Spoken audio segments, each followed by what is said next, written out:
So now let us look at two different types of forces that can act on a system. So first of all, what is a system? Well, a system is something that you're studying. So in this case, for instance, the system includes me and the chair, and everything outside this thing, or everything that is not included in me or the chair, is outside the system or external to the system. Whereas something like me, the forces that I apply and the forces that the chair applies on me, all those forces and me and the chair itself are internal to the system or part of the system. So now if we look at the two different types of forces here, the first force is internal force, whereas the second force would be an external force. So what is an internal force? Well, an internal force is some force that arises inside the system. So for example, I can push on the chair in this way or in this way or in any way, right? I can pull the chair, I can push the chair.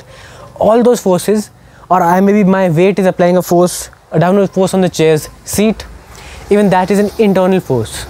Whereas if somebody comes and pushes the chair or pushes me, or pulls the chair or pulls me, that force that the person, that external agent or that external person applies would be an external force. So now let us look at the effects that both external and internal forces can have on a given system. So one thing that I can notice immediately is that any internal force that I apply on the chair or in the whole system will not affect the state of this system. What do I mean by state? Well, it means if it is at rest, the state is rest, or if it is in motion, it is in the state of motion. So if it is in motion, it will continue to remain in motion, and no internal force will affect that state. And similarly, if the chair is at rest, just like right now, it will continue to remain at rest, and no internal force that that I apply will affect that state. So that is very simple to demonstrate.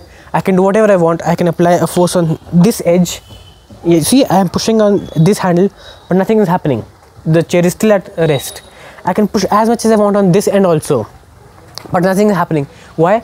Because I am part of the system in this case. I am part of this system, and the forces that I apply are internal to the system. I can push on the back of the chair, I can push in any direction, and I can do whatever I want. But as far as I am in the system on the chair, I cannot move myself because the forces that I apply are internal to the system. These are internal forces.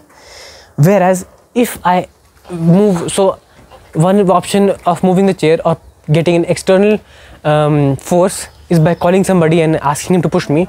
But as there is no such person around me, what I can do is I can get up, get out of the system. So now the system is only the chair here. I am outside the system now. So now I am an external agent to the system, and the system is only the chair here. Me and everything else is external to the system because I am not a part of the system now.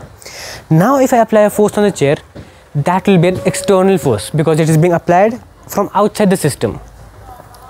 So in this case, if I apply some force from outside the system, which is an external force, that external force causes a motion. See, I can push it or I can even pull it. Both of them are forces, external forces, and that external force will cause a motion, will cause a change in the state actually. If it is at rest, it may induce motion, it may, or if it is in motion, it may bring it to rest. In short, I can accelerate the chair, I can speed it up or slow it down. So I can speed it up like that, and I can slow it down also. So that is the simple difference between internal forces and external forces. And one thing that you need to keep in mind is that only external forces can affect the state of motion, or in other words, only external forces can accelerate a system or maybe decelerate it. But the point is, only external forces are counted in Newton's first law, which we'll be studying in the coming videos. But yeah, from now onwards, whenever we talk about any force that is bringing any change, that force must be an external force. Yeah, so that's it for this video. Bye.